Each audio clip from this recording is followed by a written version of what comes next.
오늘 여기 보니까 우리가 이제 성탄절을 맞이해서 아기 예수께 황금과 유황과 모략을 드리는 장면이 나와요. 그렇죠? 이거는 대단히 중요한 계시적인 사건이에요. 여러분, 이 동방박사들, 이 원문은 마고이라는 말을 썼는데 사실 우리가 말하는 그런 박사의 의미가 아니에요.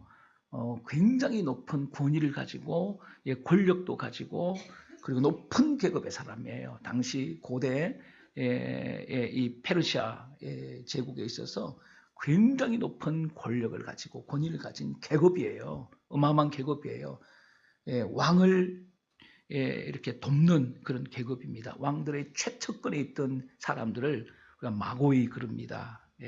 영어로 이제 이렇게 번역을 해놨는데 보니까 정상적인 번역은 아니에요. 번역할 수 있는 단어가 많지는 않습니다. 그래서 지혜자 이런 말로 번역을 해놨는데 그 정도가 아니에요. 엄청난 사람입니다. 이 마고이라는 사람들은. 이분들이 예수님이 탄생하신 베들레헴까지 찾아와요.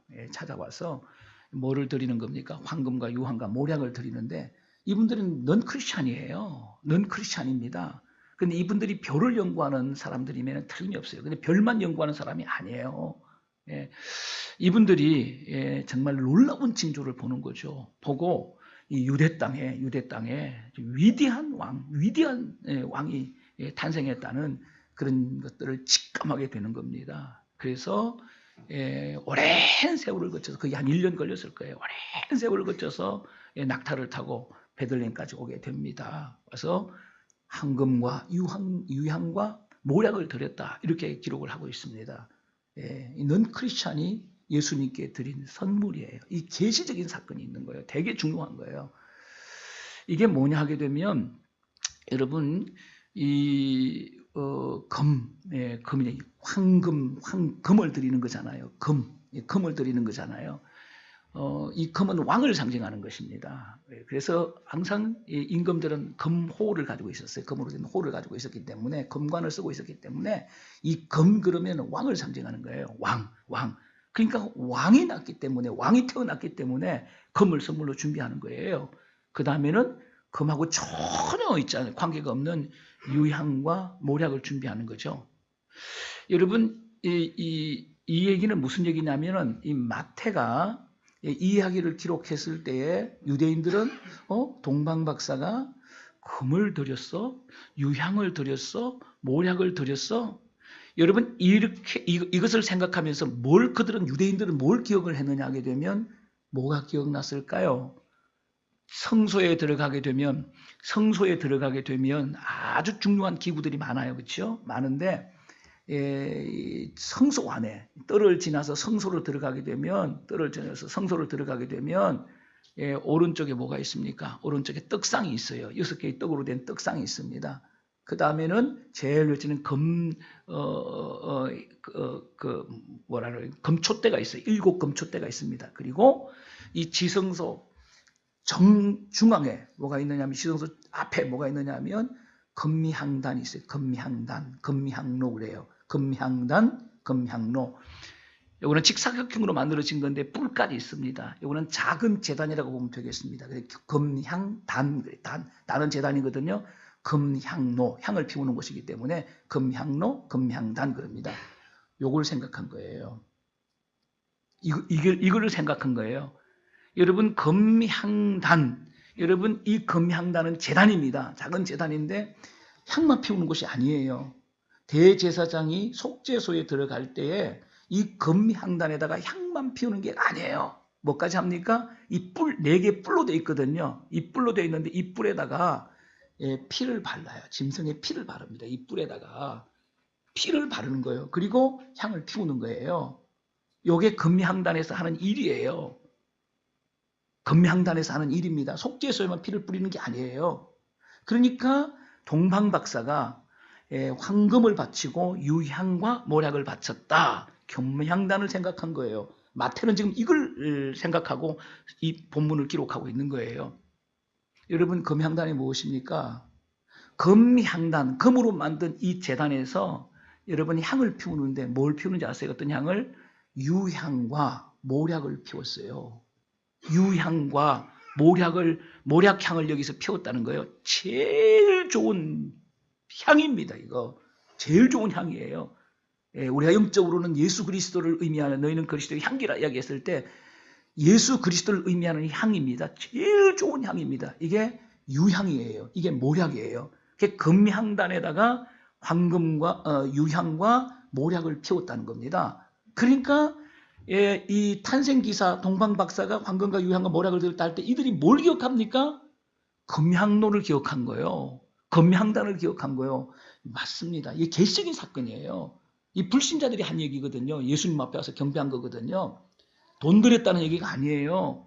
이게 무엇입니까? 아기 예수가 누구라는 겁니까? 아기 예수가 누구라는 겁니까? 아기 예수는 만왕의 왕이에요. 그래서 황금을 드리는 거예요. 세상의 왕이 아니라 만왕의 왕이에요. 인류의 왕이에요. 그분은 왕으로 오신 거예요. 왕. 만왕의 왕께 황금을 드리는 게 왕이라는 것입니다. 이게 성령의 역사죠. 그 다음에 이분이 누구십니까? 인류의 죄를 속죄하실 제단에 드려져서 십자가라는 제단에 드려져서 인류의 죄를 속죄한 왕이라는 거예요. 이 특이한 왕이잖아요. 그래서 그 금향단에다가 대제사장들이 피를 바르는 거예요. 피를 바르는 것입니다. 우리 주님께서 그 일을 하러 오셨다는 거예요.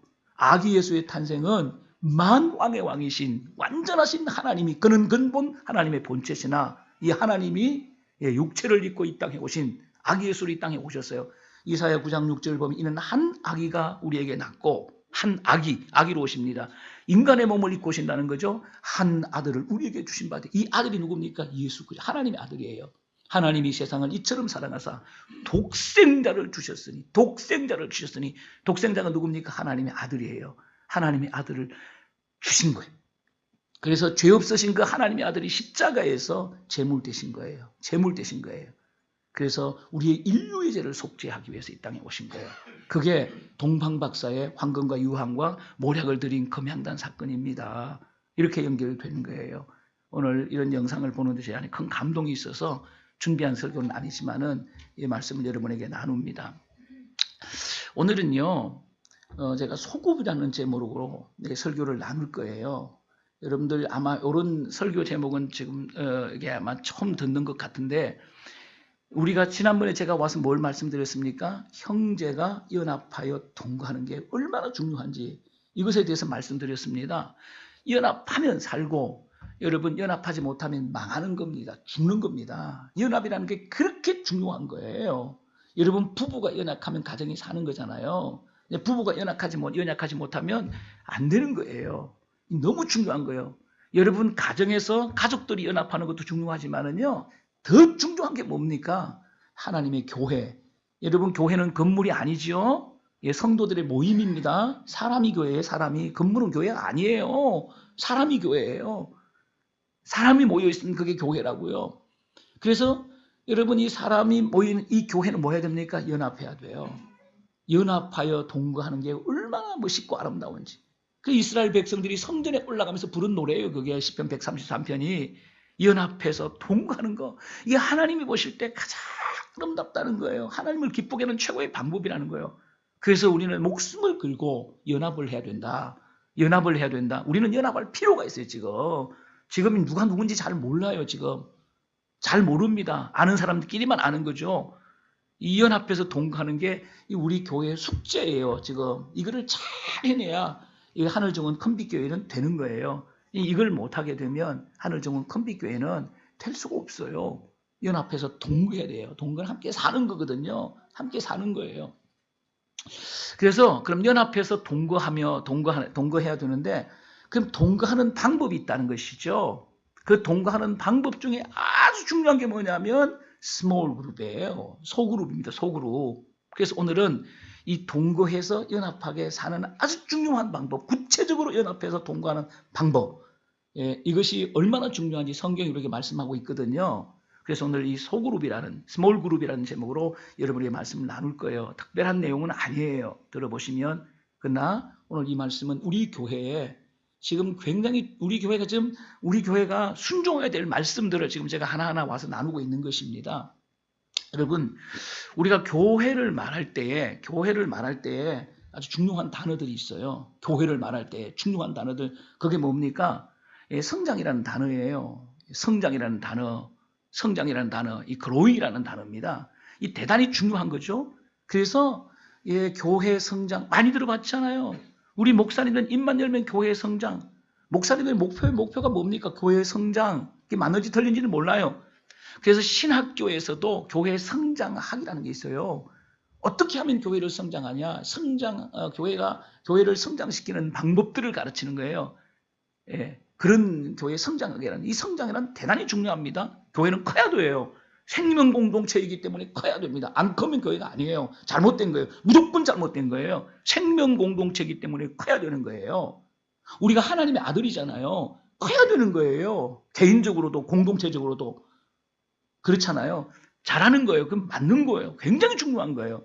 여러분, 우리가 지금 이렇게 한 100여 명 앉아 있는데, 여러분 2년이 지나도 100명, 3년이 지나 100명, 그거 교회에 문제가 있는 거예요. 그건 심각한 문제가 있는 거예요. 그거는요. 교회에 문제가 있기 때문에 안 크는 거예요. 여러분, 우리가 크는 거, 성장하는 거. 개인이 믿음으로 우리가 믿음으로 성장하잖아요. 그게 하나님께 영광을 돌리는 최고의 방법이에요. 여러분, 교회 공동체가 성장하는 거, 영육간에 성장하는 거예요. 여러분, 그게 하나님께 영광 돌리는 최고의 방법이에요. 그게. 여러분, 그렇잖아요. 여러분 자녀들이 자라는 모습을 볼 때 너무 기쁘잖아. 너무 기쁘잖아. 안 커, 이게. 그냥. 5년이 지나도 50cm고 6년이 지나도 50cm야. 부모들이 그 자녀를 볼 때 가슴이 찢어지는 거죠. 똑같은 거예요. 하나님 우리가 아빠세요. 그렇기 때문에 우리가 개인적으로 영적으로 성장하는 거, 여러분 영적으로 성장하기 위해 이 자리에 온 거 아니에요? 하나님 말씀 듣는 거 아닙니까? 개인적으로 영의 양식을 먹어야 자라잖아요. 그래서 우리는 와야 돼. 여기 죽으나 사나 여기 와서 우리가 영적인 성장을 보여서 하나님께 영광을 돌려야 돼. 그리고 우리 공동체 하나님의 아들이에요. 우리 공동체가 하나님의 아들이에요. 예수 그리스도의 피로 하나 된 하나님의 아들이라고 하늘정은 컨비교회가 우리 공동체가 커야 되는 거예요. 그게 정상적이고 그게 하나님께 영광을 돌리는 거예요. 그래서 이 교회를 말할 때 이 growing up, 성장이라고 하는 것은 대단히 그래서 growing이라는 말을 안 써요. 그래서 이 교회 성장을 말할 때는 growing up 해요. growing up이라고 하는 말은 계속해서 성장해 가는 거예요. 계속해서 성장하고 멈춘 게 아니에요. growing up이라고 하는 말은 계속해서 성장해 가는 거예요. 그래서 교회 성장을 이야기하고 성도들의 신앙을 성장을 이야기할 때는 growing up이라는 단어를 써요. 성장 중요해요. 그 다음에 또 어떤 단어가 있습니까? 비슷한 단어인데 부흥이라는 단어를 써요. 부흥. 심령 대부흥에 이런 얘기 많이 들어보셨잖아요. 부흥 너무 중요한 거예요. 요거는요, 성장은 굉장히 양적인 부분이 강해요. 꼭 그런 것만은 아닌데 양적인 부분이 굉장히 강한 분이고, 이 부흥이라고 하는 것은요, 양적인 것보다는 영적인 부분이 더 강해요. 영적인 부분이 교회 부흥, 심령 부흥 이러잖아요. 숫자가 늘어나는 걸 성장이라고 하는 그런 개념이에요. 근데 부흥이라고 하는 것은 영적인 성장을 가리키는 거예요. 영적인 성장, 교회가 영적으로 부흥해야 돼요. 맞는 얘기죠. 충만해야 되죠. 이런 얘기 많이 합니다. 그 다음에 또 많이 하는 용어가 무엇입니까? 성장해서 뭐 하려고? 부흥해서 뭐 하려고? 선교해야 되잖아요. 복음 전해야 되잖아요. 복음을 전하지 않는 교회는 교회가 아니잖아요. 그렇잖아요. 우리가 나무를 심었으면 그 나무가 열매를 맺어야 그게 진짜 나무잖아요. 나무를 심어놨는데 잎만 무성하고 열매가 없어요. 열매는 누구를 위한 겁니까? 자신을 위한 게 아니에요. 열매는 남을 위한 거예요. 나무가 나무 열매 열어가지고 지가 다 따먹습니까? 아니잖아요. 우리 따먹으려는 거잖아. 우리 따먹으려잖아. 짐승들 따먹으려잖아요. 그거 똑같은 거예요. 우리가 성장해서 뭐 하려고? 우리가 부흥해서 뭐 하려고? 선교하는 거죠. 선교가 그렇게 중요한 게 교회는. 그래서 선교한국, 선교한국 이렇게도 이야기하고요. 선교하며 일꾼을 기르는 교회는 우리 교회 표가 될 거예요. 선교, 열매를 맺어서 하나님께 영광을 돌리는 거. 열매를 맺어서 그 열매를 세상에 나누는 거죠. 열매는 내가 먹는 게 아니고 나누는 거거든요. 이걸 해야 되는 거죠. 선교가 얼마나 중요합니까? 그래서 우리 한국교회가 20세기까지 우리 한국교회가 20세기 말까지 한국교회가 성장했습니다. 폭발적으로 성장했어요. 짧은 시간에. 한국교회가 부흥했습니다. 얼마나 뜨거운지 몰라요. 한국교회가. 여러분 기도원에 우리가 10년 전만 해도요. 저도 산기도 많이 다녔는데 기도원에 가면 삼각산 같은 데 이런 데 가보면은요. 밤새고 기도했어요. 얼마나 영적인 부흥이 있는지 몰라요. 그다음에 우리 한국교회가 선교를 엄청나게 많이 하죠. 세계 선교 2위예요. 그 미국은 어마어마한 나라 아닙니까? 그 미국 1등이에요. 그다음 미국 다음으로 선교를 가장 많이 하는 나라, 선교사를 가장 많이 파송한 나라가 대한민국이에요. 어떻게 우리 선교 100년밖에 안 됐는데 어떻게 하다가 이렇게 됐죠? 어떻게 하다가 이렇게 됐죠? 이 놀라운 겁니다. 그래서 이 한국교회의 성장, 한국교회의 부흥을 배우기 위해서 학자들이 대한민국으로 몰려왔어요. 그래서 한국교회를 연구하기 시작했어요. 목사님들이 때를 지어서 한국교회에 몰려왔다고. 그래서 한국교회의 부흥, 한국교회의 이 성장을 공부했다고요. 연구했다고요. 그런데 지금 21세기에 들어와서 한국교회를 말할 때 중요한 단어들이 있어요. 완전히 바뀌어버렸어요. 그게 뭔 단어입니까? 위기. 많이 들어보셨죠? 요새는 위기를 얘기하는 거예요. 뭐 강사들 이렇게 나와가지고 다 하는 얘기가 뭐냐면 한국교회 위기를 얘기하는 거예요. 위기. 위기를 얘기하는 거죠. 저 같은 경우는 위기보다도 더 중요한 것은 추락을 얘기해요. 추락.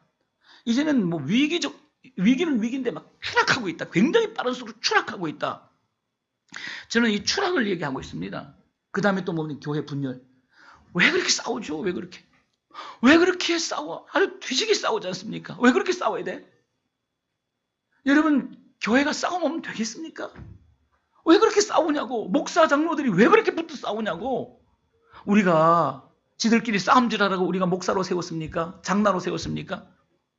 제가 큰빛교회에서 늘 그런 얘기를 해요. 여러분도 마찬가지예요. 만약에 앞으로 장로와 목사가 싸우면 여러분 어떻게 기도하는지 기도해야 되는지 아십니까? 이렇게 기도하세요. 하나님, 목사도 죽게 하시고 장로도 하나도 남김없이 다 죽게 하시옵소서. 그렇게 기도하라고. 죽어야 됩니다. 여러분, 싸우라고 목사 세웠어요? 싸우라고 장로 세웠습니까? 헌신하고 교회 섬기라고 목사 장로 세운 거 아닙니까? 그것만 하면 되는데 왜 싸워? 그래서 죄도 없는 성도들을 왜 힘들게 하냐고. 하나님의 공동체를 왜 힘들게 하냐고. 이런 추악한 범죄를 지금 한국교회가 두려움 없이 하고 있다는 거죠. 안 되는 거죠. 분열. 교회마다 분열입니다. 그 다음에 요새는 또 세습. 진짜 듣기 싫은 얘기거든요. 이것 때문에 지금 젊은이들이 한국교회를 떠나가고 있어요. 작은 교회가 세습하는 건 있을 수 있어요. 저는 괜찮다고 봐요. 근데 이 대형 교회들이 있잖아요. 세습을 하는 거예요. 죽기 살기로 세습을 하는 거예요. 불신자들도 반대하는 세습을 하는 거예요. 여러분, 불신자들이 반대하는 건 하면 안 돼요. 그러면 세상을 구원할 수가 없어요. 불신자들이 죽기 살기로 반대하는 건 하면 안 돼요. 하면 안 됩니다. 우리가 세상에 빛되고 소금 돼야 되는데 불신자들이 죽기 살기로 반대하는데 그걸 해서 세상으로부터 욕먹으면 어떻게 세상을 구원합니까? 이런 일들로 말미암아 급속도로 21세기에 들어와서 한국교회가 무너지고 주일학교가 무너지고 청년들이 교회를 떠나고 가난교인들이 가난이 뭔지 아십니까? 안 나가. 잘 나가다가 열받아가지고 안 나가. 안 나가에 거꾸로 가면 가난이. 그게 가난교인이라고 그러는 거잖아요. 가난교인. 그래서 가난교인이 그 얘기예요. 이 가난교인들이 늘어나고 있습니다. 주일학교도 줄고 청년들도 줄고 성도들도 줄고 뭘 줍니까? 헌금까지 줄어. 이제는 앞으로 교회들이 막 부도나고 그러잖아요. 이단이 다 사잖아요. 있어서는 아니 될 일들이 지금 한국교회에 일어나고 있는 거예요. 모두가 줄고 있습니다. 재정까지 줄고 있으니까. 예? 교회 총체적인 위기 맞습니다. 이 위기를 극복하면 살고 이 위기를 극복하지 못하면 망합니다. 위기를 반드시 극복해야 돼요. 이 한국교회 위기를 반드시 극복. 저도 이 한국교회 위기를 극복하기 위해서 몸부림치고 있는 목사 중에 하나입니다.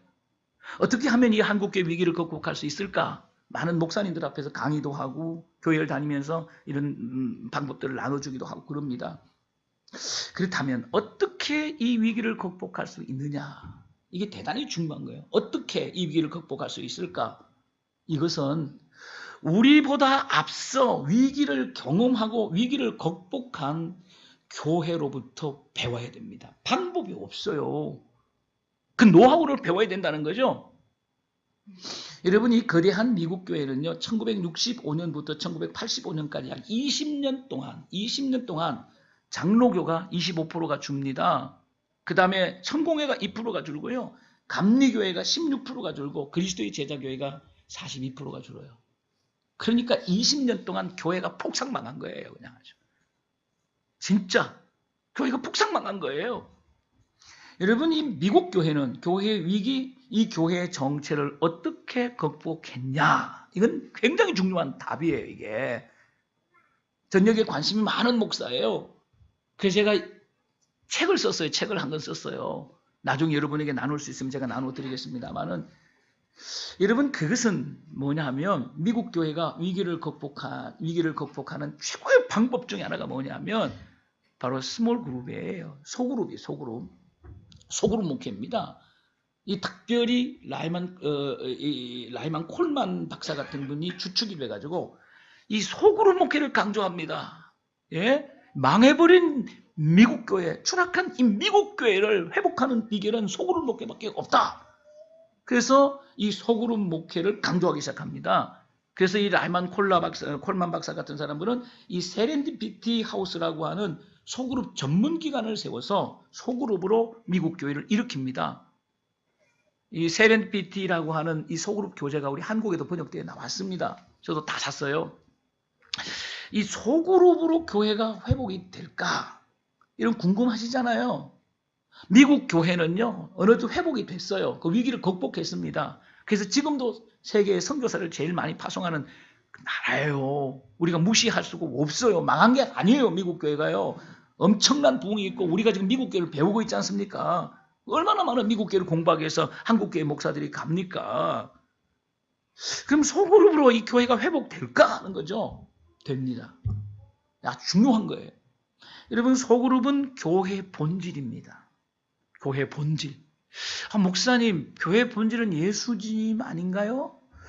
뭔 소그룹이 교회의 본질입니까? 이렇게 이야기하는 분이 있어요. 소그룹이 교회의 본질입니다. 교회의 본질이에요. 여러분, 교회의 본질만 회복되면은요, 다 극복할 수가 있는 거예요.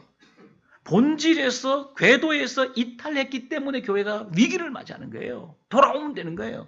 종교개혁 운동이 뭡니까? 본질로 돌아가자. 본질로 돌아가자. 궤도를 이탈한 이 교회가 다시 본질로 돌아가야 된다는 거죠. 그게 종교개혁자들의 메시지입니다. 여러분, 교회의 본질은요, 두 개의 기둥으로 되어 있어요. 교회의 본질은 기둥 하나면 집 못 져요. 두 개의 본질로 되어 있다고요. 교회의 본질은 두 개의 기둥으로 되어 있다고요. 첫 번째가 뭐냐게 되면 복음과 선교입니다. 예수님은 제자들에게 3년 동안 복음의 사람을 만드셨습니다. 다른 일 안 하셨어요. 3년 동안 제자들을 데리고 다니면서 가르쳤습니다. 그리고 여러분, 예수님이 기적을 일으킨 목적, 죽은 사람을 살리죠. 여러분, 예수님께 기적을 행하신 가장 중요한 목적은 제자들에게 내가 메시아야, 내가 그리스도야, 그걸 가르치기 위해서 여러분 기적과 이사를 행하는 거예요. 제자들 데리고 다니면서. 그리고 예수님께서 많은 복음을 가르치십니다. 여러분, 첫 번째 목적이 누군지 아십니까? 제자들에게 복음을 가르치는 거예요. 제자들에게 복음을 가르치는 거예요. 3년 동안 복음의 사람을 만드셨어요. 그래서 3년 동안 열심히 복음을 가르쳤습니다. 내가 메시아라는 걸 가르쳤습니다. 그래서 3년 후에 예수님께서 이제 십자가에 못 박혀 돌아가시기 전에 전도행을 하세요. 예, 가이사라 빌립보 지방으로 전도행을 가십니다. 그때 물어요, 주님께서. 사람들이 나를 누구라고 아느냐? 이렇게 묻습니다. 그랬더니 뭐 예레미야, 뭐 엘리야, 세례 요한 막 이런 얘기 하는 거예요. 주님이 실망하셨어요. 그래서 주님이 다시 한번 그러면 니들은 나를 누구라고 하냐? 이렇게 묻습니다. 그때 베드로가 대답하면 주는 그리스도시요 살아계신 하나님의 아들입니다. 정확한 대답을 합니다. 주님 너무 기뻐하셨어요. 바요나시므나 네가 복이 있도다 이러면서 5만 가지 축복을 다 합니다. 주님이 시험 보셨어요. 3년 동안 가르치시고 테스트 하셨어요. 합격입니다. 일단 베드로는 합격이에요. 나머지 제자들은 잘 모르겠습니다. 사랑하는 여러분, 또 예수님은 성천 직전에 제자들을 모아놓고 유언을 하셔요. 심각한 유언을 합니다. 성령이 너희에게 임하시면 너희가 권능을 받고 예루살렘과 온 유대와 사마리아 땅 끝까지 이르러 내 증인이 되라 하시니라. 예수님 유언을 하십니다. 성령의 능력으로 뭐 하라는 거예요? 복음 전하라는 거예요. 성령이 너희에게 임하시면 너희가 권능, 능력을 받고 예루살렘과 온 유대와 사마리아 땅 끝까지 이르러 내 증인이 되라. 복음을 전하라는 거예요. 그렇습니다. 교회의 본질 첫 번째 기둥은 복음과 선교입니다. 우리가 복음을 믿었으면 그 복음을 전하는 거예요. 예수 믿고 예수 전하는 거, 이게 첫 번째 기둥입니다. 이걸 열심히 해야 돼요. 이게 본질에 충성하는 거거든요. 여러분, 교회 본질 두 번째 기둥이 있습니다. 두 번째 기둥. 그게 뭔지 아십니까? 예배와 코이노니아, 교제입니다. 예배와 교제입니다. 이게 두 번째 기둥이에요. 교회는 열심히 모여서 예배해야 됩니다. 열심히 모여서 예배해야 됩니다. 여러분, 오늘 아침에 우리가 예배 사역자들이 나와서 찬양을 인도했거든요. 너무 중요한 거예요. 너무 중요한 거예요. 제가 다른 사람은 잘 몰라요. 제가 기도하는 분이 누구냐면 우리 주세훈 집사님 위해서 기도하고 있어요. 그리고 우리 예배팀을 위해서 기도합니다. 왜냐하면 이 예배가 너무 중요한 거기 때문에, 예배가 너무 중요한 거기 때문에 이 예배팀이 예배를 살려내야 되는 거예요. 살려내야 되는 거예요. 예배팀이 너무 중요한 거예요. 여러분, 열심히 모여 예배해야 돼요. 그래서 예배는요, 교회당이 돼야 돼. 예배당이 돼야 돼. 예배당. 지금은 교회가 교회당이야. 예배당이 아니야. 여러분, 원래 정확하게 교회를 표현하면 하늘정원 큰빛교회 예배당, 요게 맞아요. 옛날 다 그랬거든요. 지금은 예배당이라는 말이 다 없어져 버렸어요. 우리가 10년 전, 20년 전만 해도요, 모든 교회는 예배당 이랬다고요. 어느 날 예배당이 다 없어졌어. 예배당이 다 없어졌다니까 어느 날. 교회는 예배당이 되어야 돼, 예배당. 예배하는 당, 집당, 예배하는 집이 되어야 돼. 그래, 주님이 영광을 받으시거든요. 예배가 얼마나 중요하냐면, 예배가 살면 교회가 흥하고, 예배가 망하면, 예배가 죽으면 교회가 죽습니다. 그래서 제가 예배 사역자들을 위해서 기도해요. 그래서 주님은 뭐라고 말씀하십니까? 신령과 진정으로 예배할지니라. 더 중요한 말씀은 주님이 찾으시는 사람이 누굽니까? 예배자를 찾는 거예요. 워시프를 찾는 거예요. 예배자를 찾는 거예요. 예배자. 주님이 예배자를 보기를 원하시는 거예요. 이 하나님을 기쁘게 하는 방법이에요. 예배자가 되는 게. 그럼 예배만 하면 될까요? 예배만 하면 될까요? 이런 게 너무 많은 거야, 이게. 예배. 여러분, 하모니라는 말 알죠? 조화라는 말. 이게 너무 중요한 거예요. 하나님 보시기에 좋았더라 그랬어요. 하늘 만들고 하나님 보시기에, 하늘 만들 때는 얘기 안 하셨네. 별 만들고 해 만들고 하나님 좋았더라. 그 다음에 하나님께서 심히 좋았더라 라고 하는 말은 맨 마지막. 인간을 만드시고 심히 좋았더라. 왜 그런지 아세요? 하늘에 별도 만들고 달도 만들고 산천초목도 만들고 인간도 만들고 모든 것을 창조하시고, 그것이 무엇입니까? 절묘한 하모니, 절묘한 조화, 그것을 보시고는 심히 좋았더라. 이 조화라는 게, 하모니라는 게 이렇게 중요한 거예요. 하나만 잘하면 안 돼. 우리 교회는 이거 하다 막 그냥 이거 하는 데 목숨을 건다. 그것만 하면 안 되는 거예요. 그것만 하면은. 물론 교회가 강조하는 게 있어요. 교회가 강조하는 게 있습니다만 그것만 하면 안 된다는 거예요. 교회는 이 조화, 하모니, 이 중요한 거죠. 사랑하는 여러분, 우리가 예배만 하면 안 돼요. 잘하면 안 돼요. 그냥 주일날 한번 모여서 예배만 드리고 흩어지면 안 돼요, 여러분. 그렇게 신앙생활하면 안 되는 거예요. 100년을 다녀도 있잖아요. 여러분의 신앙이 성숙하지 않아요. 그렇게 하면 안 되는 거예요. 예배만 하면 안 되는 거예요. 여러분, 우리가 예배했으면은요, 집에 모여서 교제해야 돼요. 이게 굉장히 중요한 거예요. 너무 중요한 거예요. 교회는 성도들의 모임이에요. 모임이라고요. 그렇기 때문에 교제가 없으면 힘을 잃어버려요. 사람들이 모였으면 교제가 돼야 원활한 교제가 돼야 돼요. 그래야 그 공동체가 힘 있는 거예요. 다이나믹한 거예요. 생명력이 있는 거예요. 예? 열매가 열리는 거예요. 막 기쁨이 있고 평안이 있는 거예요. 거기에 막 성령님이 오시는 거예요. 놀라운 거거든요. 사랑하는 여러분, 교제가 없으면 교회가 성도들의 모임이 힘을 잃어버려요. 그러므로 교회는 예배하고 뭐 해야 됩니까? 코이노니아야 돼. 교제해야 돼. 성경을 읽어보면 이 교제에 대해서 얼마나 많이 강조하는지 몰라요. 여러분, 그런데 중요한 게 무엇입니까? 지금은 이게 많은 교인들이 예배만 드린다는 거죠. 그렇게 살 생각 마세요. 컨빅교회 성도들, 하늘정원 컨빅교회 성도들은 그렇게 신앙생각 할 생각을 마세요. 그렇게 하면 안 됩니다. 우리 오늘 본문 46절 말씀을 한번 읽어볼게요. 제가 이제 성경으로 이야기할 거예요. 46절 말씀을 우리 함께 읽겠습니다. 46절 시작. 같이하여 성전에 모이기를 힘쓰고 집에서 떡을 떼며 기쁨과 순전한 마음으로 음식을 먹고 그랬습니다. 자, 초대교회 성도들은요, 사도행전 보세요. 굉장한 사람입니다. 엄청난 사람들이에요. 이 사람들은요, 복음을 믿고 강력한 복음을 전가한 사람들입니다. 밥만 먹고 전도한 사람들이에요. 이는 설명할 필요가 없는 거예요. 그런데 이들이 여러분 복음을 믿고 복음만 전했습니까? 그것만 했나요? 아니요. 복음을 믿고 복음만 전하기만 하면은 건강한 교회가 아니에요. 하나님이 원하시는 교회는 그런 교회가 아니에요. 복음을 믿고 복음을 전하기만 해. 이것만 해. 하나님이 원하시는 교회가 아니라는 거예요. 그래서 이들이 한 일은 뭐냐 하면 복음 믿고 복음 전하는 건 기본적으로 했어요. 이들이 한 일이 무엇입니까? 성전에 모이기를 힘쓰고 죽기 살기로 교회 와야 돼요. 이게 엄청나게 중요한 거예요. 저는 가끔 그런 생각을 한번 해요. 하나님께서 진짜 한 달에 한 번만 와서 얘 얼마나 편합니까? 한 달에 한 번만 모여서 목사도 너무 편할 것 같아. 한 달에 한 번 모여서 예배드리고 저기 봉급받아. 이런 직업이 어디 있어 세상에? 그러면 안 될까?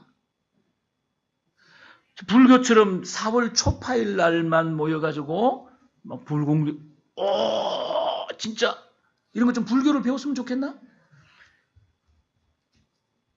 성경 그렇게 얘기 안 합니다. 안식일을 기억하여 거룩하게 지키라. 이 율법이에요. 안식일의 완성이 뭡니까? 주일이잖아요. 그 얘기는 주일을 기억하여 거룩하게 지키라. 거룩은 뭐죠? 온전한 거. 온전하게 지키라. 주일은 일주일에 한 번이에요. 죽으나 사나 와야 돼요. 이게 중요한 거예요. 교회에서 모여서 예배하는 거. 예? 그래서 성전에 모이기를 힘쓰고 성전에 모였습니다. 성전에 모여서 뭐 합니까? 예배하는 거죠. 성전에 모여서 뭐예요? 예배하는 거죠. 그런데 충격적인 것은 날마다 성전에 모였대. 기 죽지요, 여러분. 이거 하실 수 있어요? 이거? 날마다 교회 와서 예배 드릴 수 있어요? 1시간은 너무 기니까 30분씩만 예배 한번 해봐. 날마다. 하실 수 있습니까? 초대교회 성도들은요, 날마다 모여서 예배했어요. 우리처럼 1시간 예배한 게 아니에요. 이들은요, 그냥 모이면 막 대여섯 시간씩 이렇게 예배한 거예요. 낮에는 일을 해야 되잖아요. 밤에 왔어요. 밤에. 옛날에는 여자들은 일을 할 게 없었어. 지금은 뭐 식기도 닦고 다 할 수 있잖아요. 일 많잖아요. 옛날에는요, 과부는요, 일할 게 없었어요. 일할 게. 그래서 과부를 구제하는 게 교회의 큰 사명이었어요. 할 게 없어, 할 게.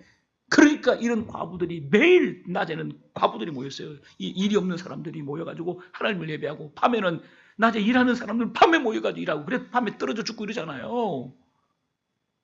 이렇게 모였다는 거죠. 그럼 어떻게 날마다 모여서 예배할 수 있었을까? 궁금하지 않으세요?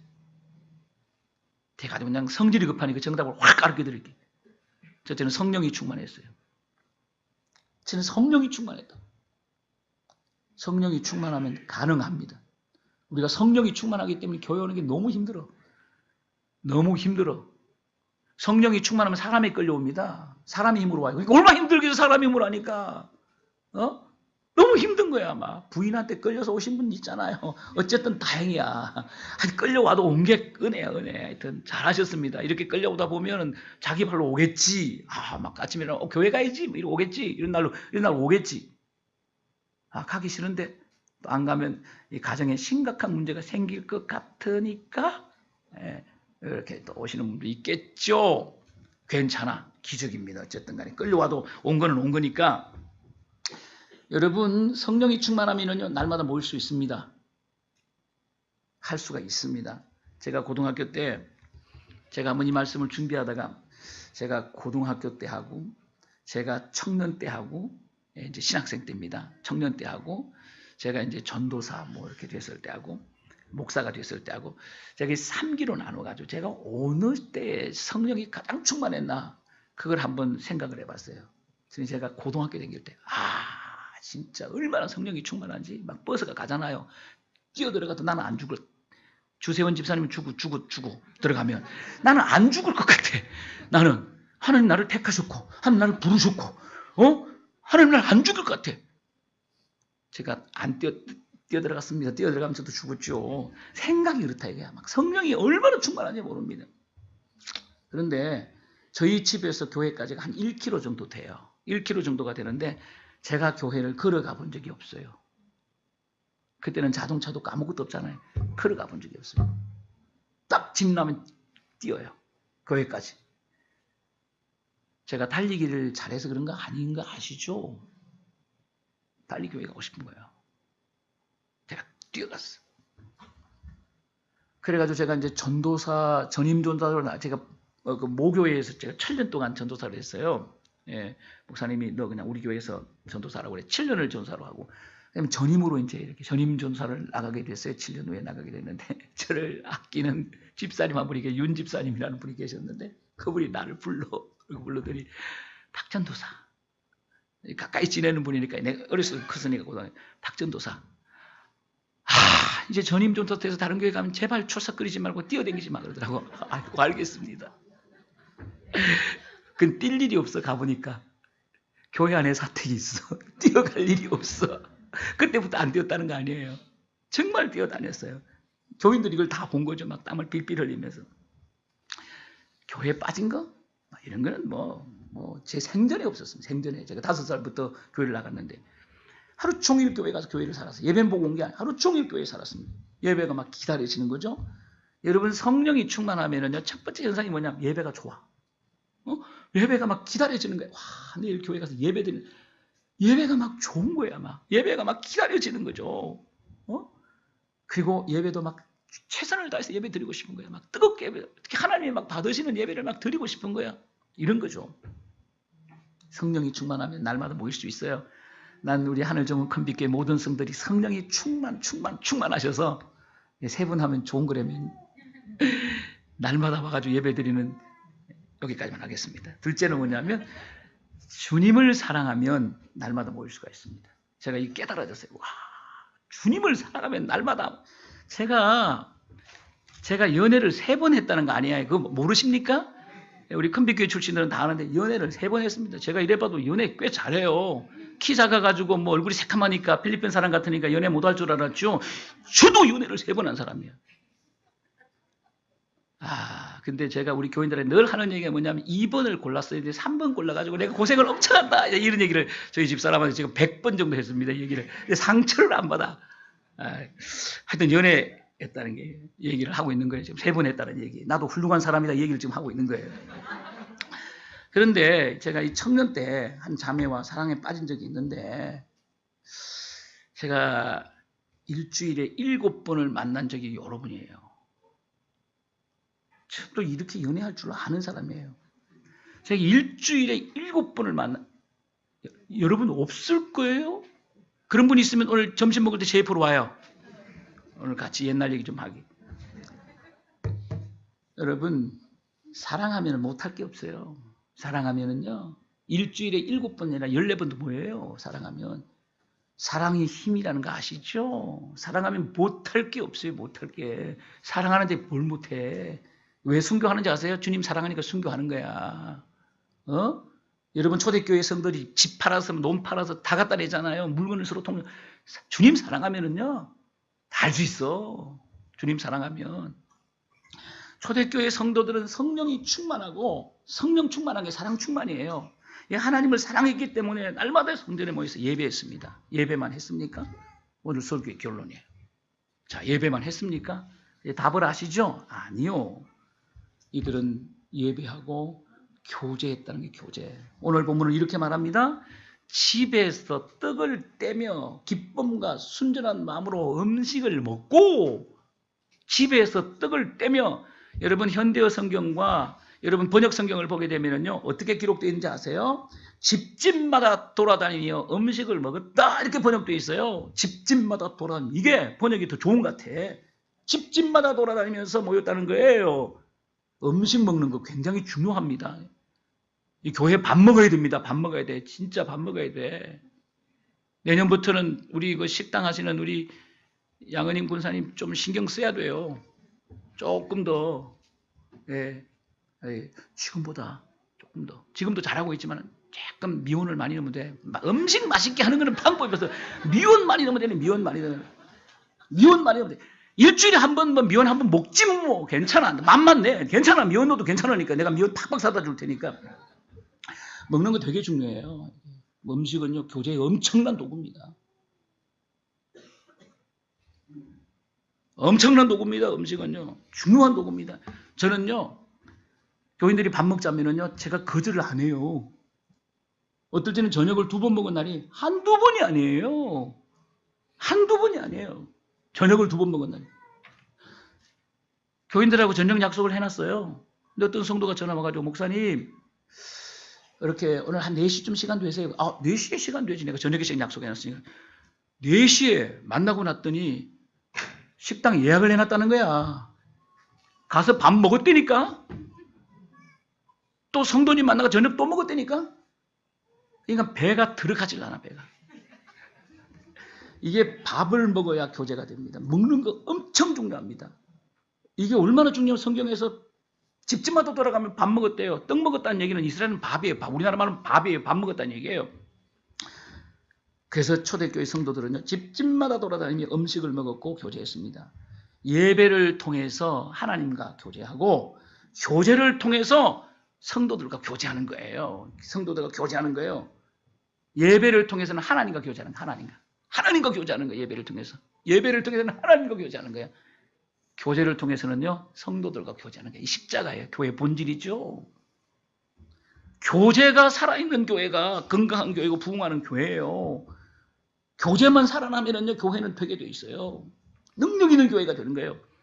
여러분 교회의 본질 두 기둥 제가 말씀드렸습니다. 예수 믿고 예수 전하고 복음과 선교입니다.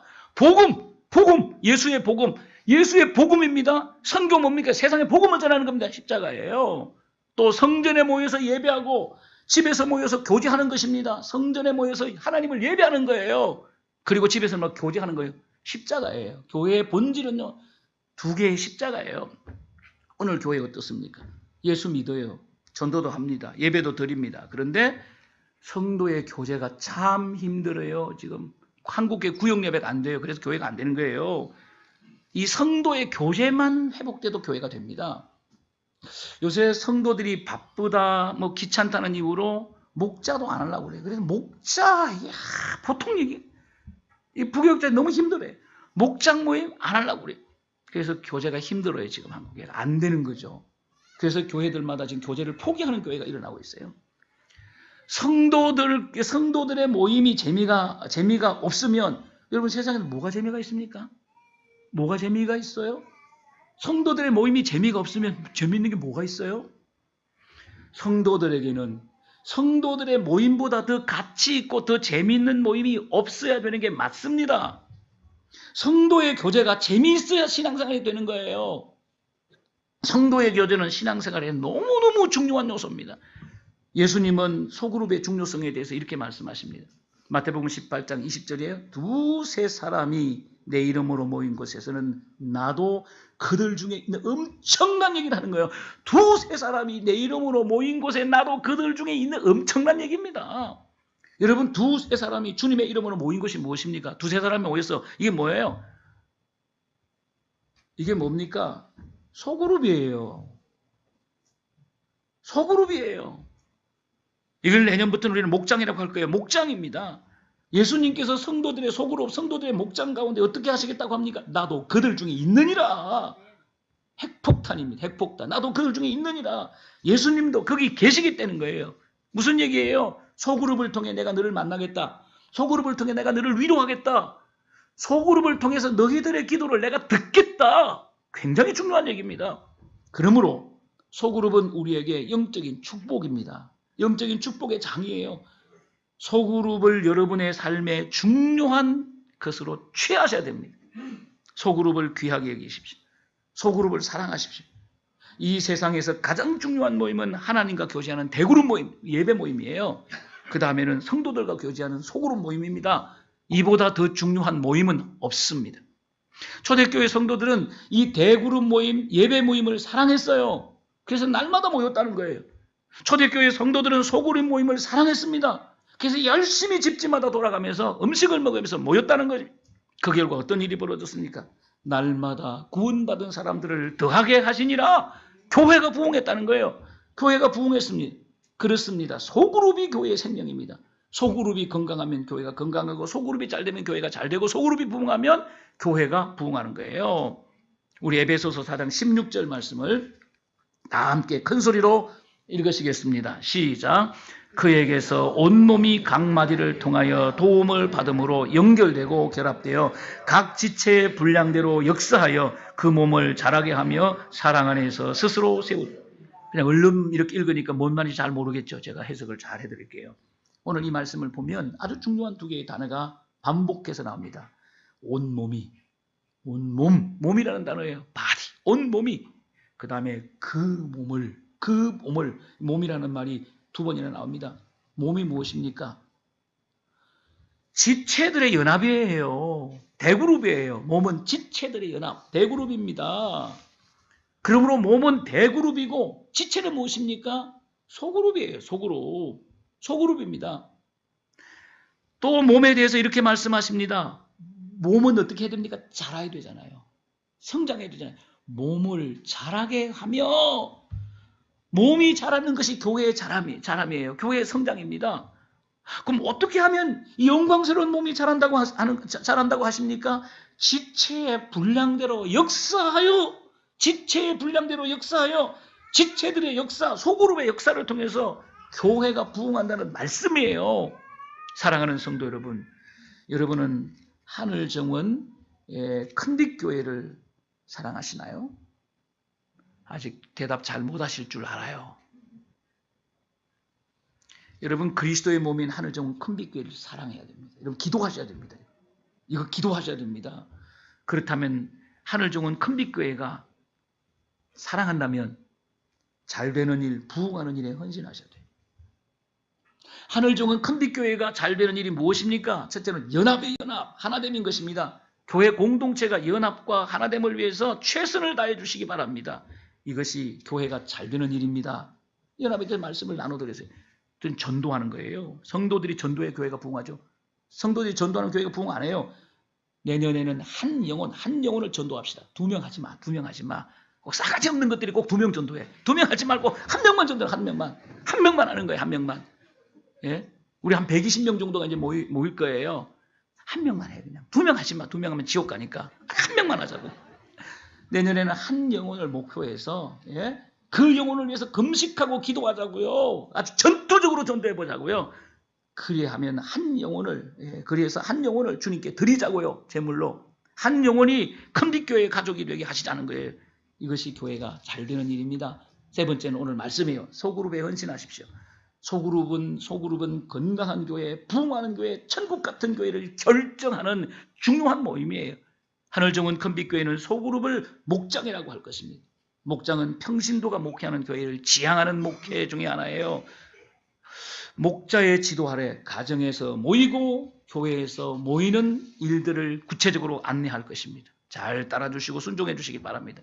신앙생활의 관건은 하나님과 교제하는 일에 성공하는 것과 성도들과 교제하는 일에 성공하는 것입니다. 이것이 십자가의 신앙입니다.